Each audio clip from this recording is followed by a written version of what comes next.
Well, there I want to correct you.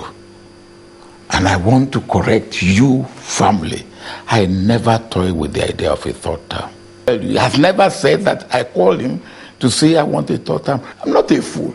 If I want a third term, I know how to go about it. And there's nothing that I have wanted that God has never given me. If I had wanted a third term, I would have gone about it the way I should go about it, and I would have got it.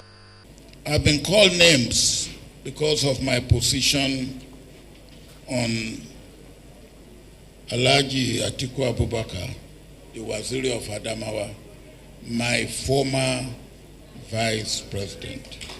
Those things that I have said, as far as my knowledge of Atiku is concerned, I stand firmly by them because they are, to the best of my knowledge, very true. I've been talking to him. I've been talking to him. The only thing is that I didn't go after I emerged as a candidate of the PDP. I didn't go to him, that's all. We invoke the spirit of freedom. I invoke that spirit twice. The spirit of Baba is Emi Lokan. That's Baba. You.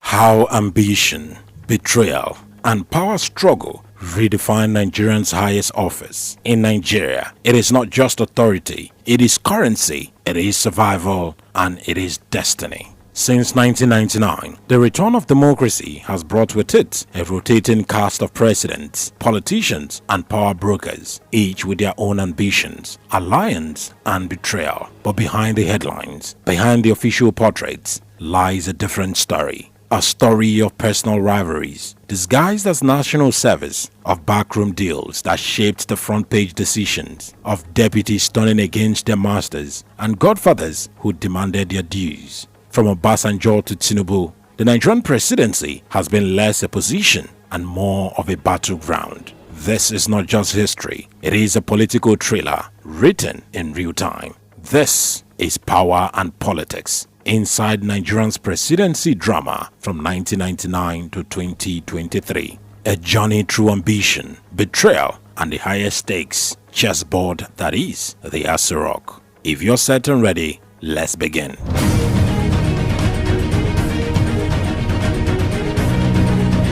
In 1999, Nigeria stood at a historical crossroad. After years of brutal military rule, democracy returned. Hopes were high. The air felt different. At the center of this rebirth stood a familiar face, Olusegun Obasanjo, a former military ruler, now reborn as civilian president. And beside him, Atiku Abubakar, the shrewd political tactician from Adamawa State, handpicked to balance the ticket. Together, they looked unstoppable. But power in Nigerian politics is rarely shared equally. As Obasanjo began his first term, Atiku was no ideal deputy. He consolidated influence, controlled the key economic institutions, and built a loyal political base, not just within the People's Democratic Party, but across the country. To many, Atiku was preparing for 2007, but to Obasanjo, 2007 was not just a date to hand over, it was a date to rewrite history.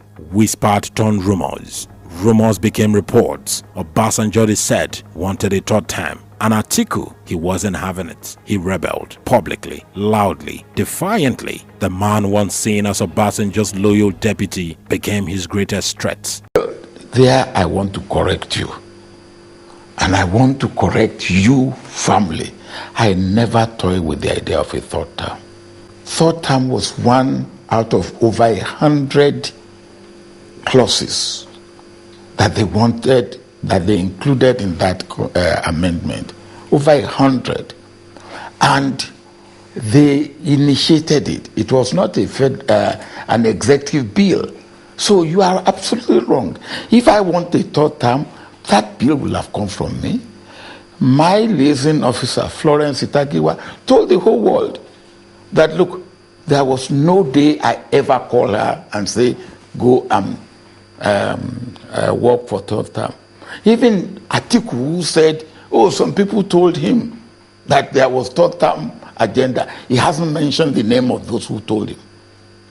Now, the people who are close to me, none of them will ever tell you that I told them, go and work for third term.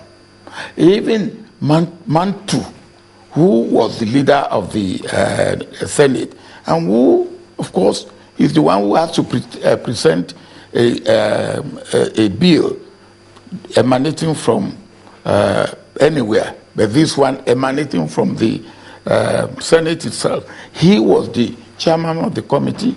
He will never tell you. He has never said that I called him to say I want a third term. I'm not a fool. If I want a third term, I know how to go about it. And there's nothing that I have wanted that God has never given me. If I had wanted a third term, I would have gone about it the way I should go about it, and I would have got it.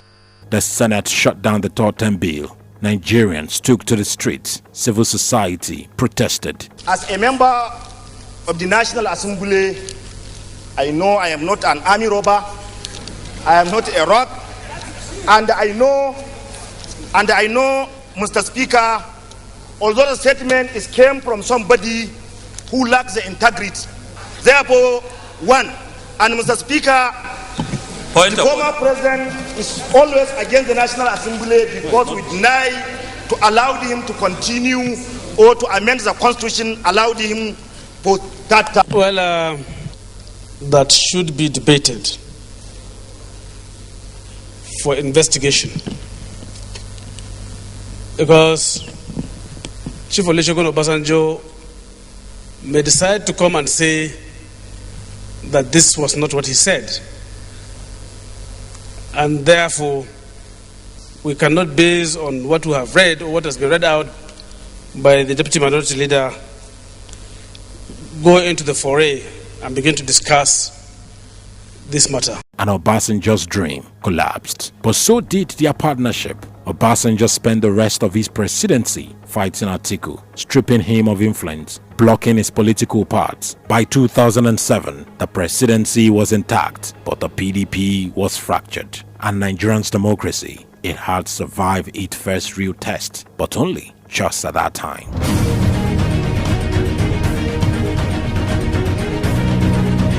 2007 brought a quiet man to power. Umaru Musa Yar'Adua, soft-spoken, humble and reassuring. But behind his calm demeanor was a ticking clock, one that would change Nigerians' course. His deputy, Goodluck Jonathan, a former governor, a mild-mannered academia, never seen as a threat. But in 2010, Yar'Adua died in office, and suddenly Nigeria had a new president, one the North didn't plan for. Jonathan's rise was constitutional but controversial. Zoning the informal PDP power-sharing agreement had promised 8 years to the North. Yar'Adua only served 3. Jonathan stepping in was legal but politically explosive. Northern leaders cried foul. Some saw betrayal, others a breach of trust. Jonathan tried to unify the nation. He promised continuity and stability, but resentment brewed beneath the surface. And as 2011 approached, he declared he would run. That decision changed everything. It split the PDP, it reignited North-South tensions, and it exposed the fragile unity of Nigerian's democracy. Jonathan won in 2011, but the cost was high. Boko Haram escalated, national cohesion weakened, and the seed of 2015's political revolution were quietly planted and then led to the removal of Jonathan and the emergence of Muhammadu Buhari.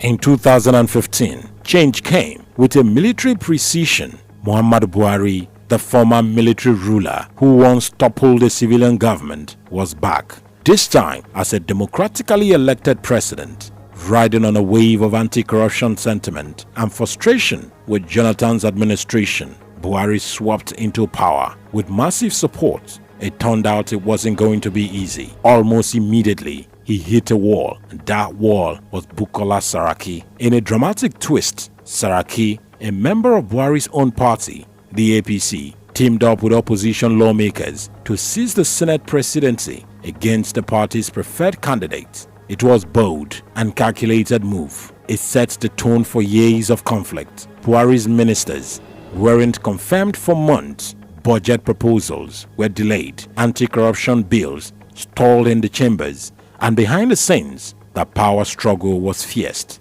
The DSS once blocked lawmakers from entering the National Assembly. EFCC investigations hauled over Senate leaders. Accusation flew in all directions. What Nigerians saw as a united APC was in reality a coalition at war with itself. Buhari may have had power, but he didn't have control. And for much of his first term, Nigeria's government was gridlocked.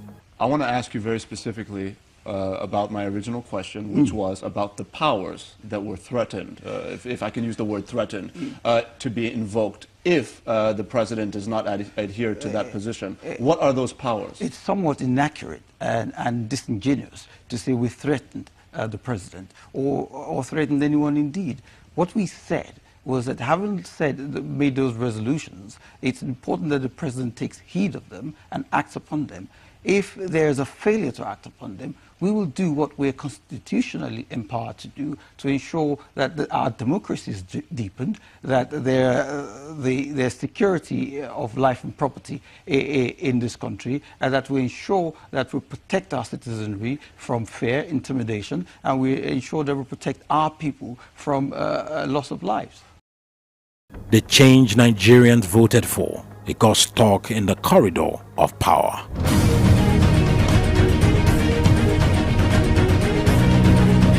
For over 2 decades, Bola Ahmed Tinubu was the godfather of the Southwest, the man who built Lagos, as they say, the strategist behind APC's rise, the kingmaker who made other presidents, as his supporters claims. But in 2022, Tinubu made it clear, it was my turn. Those 2 words, Emi Lokan, echoed across Nigeria. Some laughed, others were stunned, but Tinubu wasn't joking. He wanted the presidency, and he was ready to fight for it, even against his own party. His main rival, Yemi Osinbajo, Nigerian's vice president, a man Tinubu had mentored, groomed and supported. But Osinbajo entered the race, and the battle lines were drawn. Bola Ahmed Tinubu. It was Barrister Ismail Ahmed at the 9th colloquium in Abuja who said so insightfully, and I quote, "There is perhaps no Nigerian leader who has been as instrumental in raising as many leaders as Asiwaju," which explains why gathered here today is a serving vice president, several governors, former governors, commissioners, former commissioners, honorable ministers, former ministers, local government functionaries, social agitators, top-ranking journalists who can trace their careers and political trajectories to Asiwaju's leadership.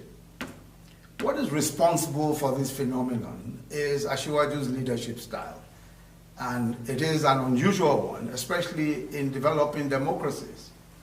Central to that style are the following. First, a belief that development, economic, social, political development depends on enabling a contest of ideas. In a bruisingly primary, Tinubu defeated Osinbajo, Amechi, and a host of other candidates. His war chest was deep, his network unmatched. But the general election was even tougher. P2B and the Labour Party surged with youth energy. Atiku returned, hoping for one last shot, and Tinubu, he pushed further. Accusations flew, health concerns mounted, but the machine kept grinding. In the end, Tinubu emerged victorious, but by a narrow margin. To some, it was the ultimate political masterstroke. To others, a coronation marred by controversy. But one thing was clear, the Kingmaker had become king, and Nigeria had entered a new chapter.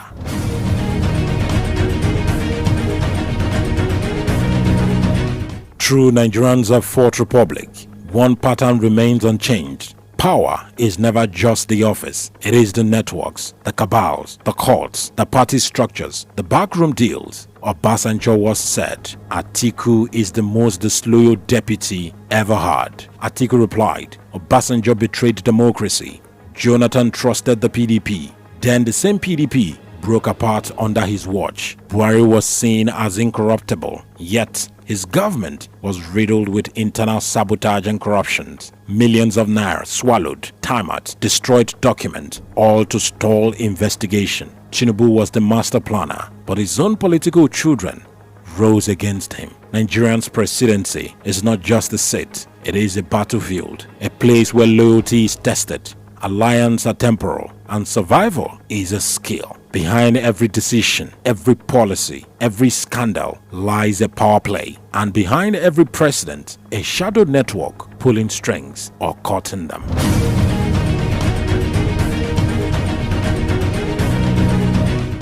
With 2027 on the horizon, Nigeria stands once again at the edge of uncertainty. Can Tinubu secure a second term? Will the PDP finally regroup? Can P2B reignite the obedient movement and give Labour Party another chance? The presidency has become more than just an office. It is the ultimate symbol of what Nigeria is and what it can be.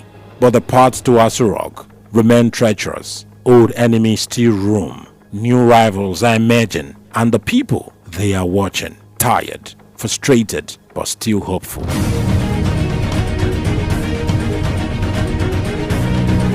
From Obasanjo to Tinubu, one truth has emerged. In Nigeria, power is never handed over peacefully. It is contested, fought for, and often paid for in currency, loyalty, or silence. Presidents rise, deputies rebel, alliance collapse, and yet democracy in its messy form survives. But for how long? As 2027 approaches, the nation must ask, are we rebuilding a democracy of ideas or a democracy of ambition? Can we escape the circle of betrayal, Godfatherism, and power gains? Or are we doomed to repeat the same drama, just with new actors? The answer lies ahead, and at the ballot box, on the streets, and in the conscience of people who refuse to stop dreaming. If you found this political deep dive insightful, give this video a share your thoughts in the comments, and don't forget to subscribe for more political storytelling in Nigeria. Do you think Nigerian's presidency can ever escape the circle of conflict, or it is just the nature of the game? Let's talk about it. You have been watching The Untold Truth, where headline ends and real analysis begins, only on Frank Speaks. Until next time, stay informed, stay active, and never stop asking the hard questions.